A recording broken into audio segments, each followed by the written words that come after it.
Hi everyone, আসসালামু আলাইকুম। আশা করি আপনারা সকলে ভালো আছেন। আপনাদের দয়া আল্লাহর রহমতে আমি অনেক ভালো আছি। আজকে নতুন আরও একটি ব্লগ নিয়ে চলে আসলাম। তো আশা করি ভিডিওটি দেখতে থাকবেন।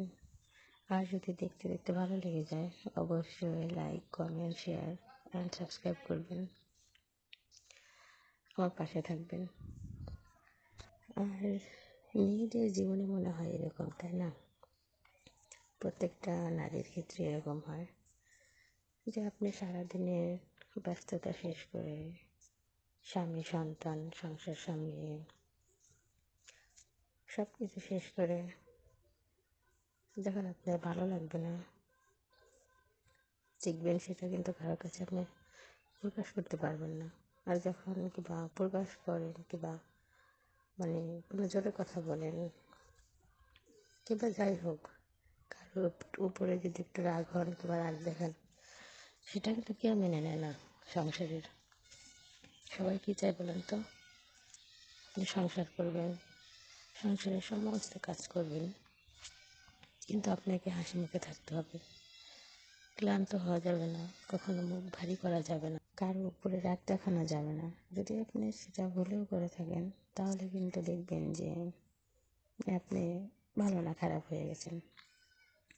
কিন্তু সেটাও বুঝবে না যে সমস্ত কাজকর্ম করে যখন তার শরীর আর চলে না, হয়তো একটু কথা বলতেই পারে, তো সেটা কিন্তু কেউ বুঝবে না। আপনি যে বলছেন ওইটাই দোষ হয়ে যাবে। একটা কথা হলো, মানুষ বলে না যে মানিয়ে নিতে হয়।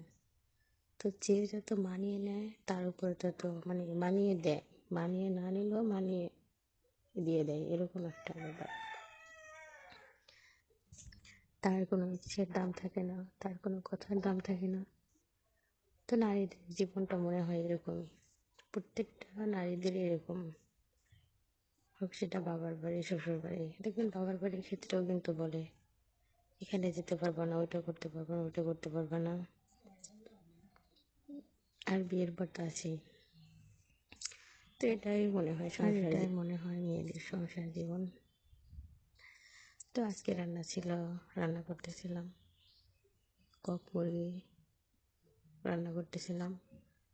কক মুরগিটা ভালো লাগে খেতে। আর এখানে কক মুরগির অনেকগুলো ডিম হয়েছিল, তো একটা ডিম ভেঙে ফেটে গেছে। তা পোলাও রান্না করব। তো তালহার বাবা এখানে আবার এগুলো নিয়ে আসছিল, বেগুন, ডিম, পোলাও চাল আর সামাই। তালহার সামাই খেতে চাইছে। আর কক মুরগিটা রান্না করতে কিন্তু বেশ সময় লাগে, সেই গরুর গোশের মতো অনেকক্ষণ জ্বালাতে হয়। তো এখানে আমি একটা পাতিলে কক মুরগিটা রান্না করে নিতেছিলাম। আর আমার কাছে কিন্তু পোলাও দিয়ে, বেগুন ভাজা দিয়ে কিংবা পটল, ডিম ভুনা এগুলো খেতে খেতে অনেক ভালো লাগে। আমার কাছে না, অনেক প্রায় মানুষের কাছে ভালো লাগে। ইলিশ মাছ, চিংড়ি মাছ এগুলো দিয়ে পোলাও খেতে অন্যরকম একটা স্বাদ লাগে। তো এখানে আমি রান্না বান্না করে নিতেছিলাম। আর বেগুন ভাজার ক্ষেত্রে আগে বেগুন হলুদ, লবণ, মরিচের গুঁড়ো এগুলো দিয়ে মাখিয়ে রাখলে বেগুনটা নরম হয়ে যায়। তো সেক্ষেত্রে ভাজাও ভালো হয়। আর বেগুন ভাজতে গেলে কিন্তু অনেক তেলে ভাজা লাগে, যেটাকে বলে ডোবা তেলে। ওইভাবে ভাজলে বেগুনটা খেতে ভালো লাগে। তো এখানে আমি আগে বেগুনগুলো মাখিয়ে রেখে দিয়েছিলাম যাতে বেগুনটা নরম হয়ে যায়। তারপরে বেগুনগুলো ভেজে নিলাম, ডিম ভুনা করে নিলাম। আর আজকে আব্দুর রহমান অনেক বিরক্ত করতেছিল, ওর যেহেতু একটু ঠান্ডা জ্বর। তো এখন একবার গরম পড়ে আর একবার ঠান্ডা পড়ে, যার কারণে প্রায় বাচ্চাদের কিংবা বড় মানুষদের অনেক সমস্যা হতেছে, ঠান্ডা জ্বর এরকম কাশি। আর আমার তো অলরেডি কাশি থাকি 12 মাস, সেটা তো আর বলার কিছু নাই। আর এই কাশির কারণে যে কত সমস্যা হয়, যাদের কাশির সমস্যা আছে তারাই বুঝবে। কাশিটা বেশি হয় রাত্রে, যখন আপনি ঘুমাবেন, শুইতে যাবেন, তখনই আর ঘুমাইতে পারবেন না। ঘুমের মধ্যে কাশি চলে আসবে। তো একবার আসলে মনে করেন ওই 15-20 মিনিট, আধা ঘন্টা এরকম কন্টিনিউ কাশি হইতেই থাকে। তো আমার ছেলেটারও কাশির সমস্যা মনে হয় আমার মতো, ওরও অ্যালার্জি। তখন প্রত্যেকটা মানুষেরই এরকম অ্যালার্জির সমস্যা। তো দোয়া করে যেন ওর কাশি না হয়, কারণ কাশিতে অনেক কষ্ট। ঠান্ডাও তো থাকা যায়, কিন্তু কাশি হলে মনে করেন আপনি বুক পিঠ সমস্ত কিছুই ব্যথা হয়ে যায়, এরকম একটা অবস্থা। তো কতদিন ধরে অনেক বিরক্ত করতেছিল, যেহেতু আবহাওয়া চেঞ্জ হইতেছে, এই কারণে আরও সমস্যা হইতেছে, ঠান্ডা কাশি জ্বর এগুলো বাচ্চাদের হইতেছে বেশি। এখানে আমি রান্না করে নিতেছিলাম, আর যেহেতু পোলাও রান্না করবো তাই পাতিলটা আবার চেঞ্জ করে নিলাম, কড়াইয়ের মধ্যে তরকারিটা ঢেলে দিয়ে। আর আমি আর আমার সব রান্না বান্না শেষ হয়ে গেছে যেহেতু, তখন পোলাও রান্না করব। আর পোলাওটা আমি এইভাবে রান্না করি, আর এরা একবার হলো ট্রাই করে দেখবেন, এইভাবে পোলাওটা রান্না করলে আমার কাছে মনে হয় যে ঝরঝরাও হয়, আর দেখতেও মানে একদম সাদা ধবধবে হয়। পোলাও কিন্তু যত সাদা হয় দেখতে তত ভালো লাগে, আর ঝরঝরা হলে তো মানে তো ভালোই লাগে।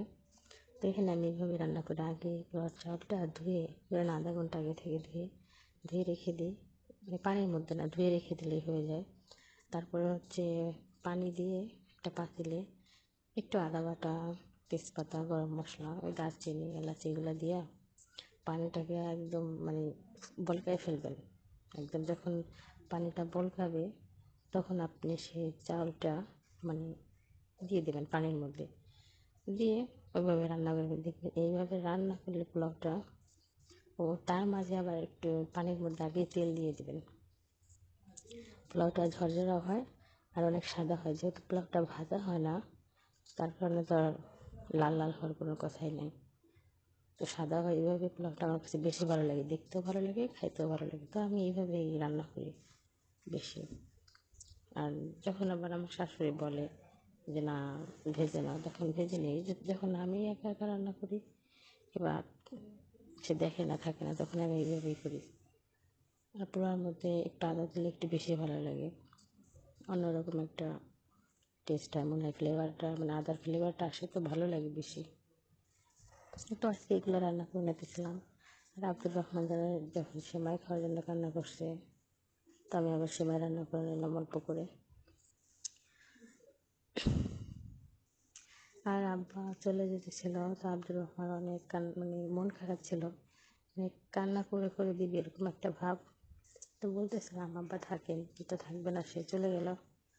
তো আব্দুর রহমান বলতেছিল থাকুক, তুমি থাকো নানা ভাই, কিন্তু তাও থাকলো না। কিন্তু যখন যাইতেছিল ওর অনেক কান্না আসতেছিল, ছোটো মানুষ তাও মনে হয় কান্না করে নাই, কন্ট্রোল করে রাখছে, কিন্তু কান্না করে দিবে এরকম একটা ভাব। তারপরে আব্বা ওকে টাকা দিয়ে গেল, বললো নানু ভাই তুমি মজা কিনে খাও। তো টাকা দিছে, যখন বলছে মজা কিনে খায় তখন আবার একটু খুশি হয়েছে, বলছে যখন চকলেট কিনে খাও। তো আশা করি সবাই ভালো থাকবেন, সুস্থ থাকবেন। আর আমার ভিডিওটা যদি একটু হলেও ভালো লেগে থাকে, অবশ্যই আমার চ্যানেলটা সাবস্ক্রাইব করবেন। আমার পরিবারের জন্য সবাই দোয়া করবেন, সবাই ভালো থাকবেন। আল্লাহ হাফিজ।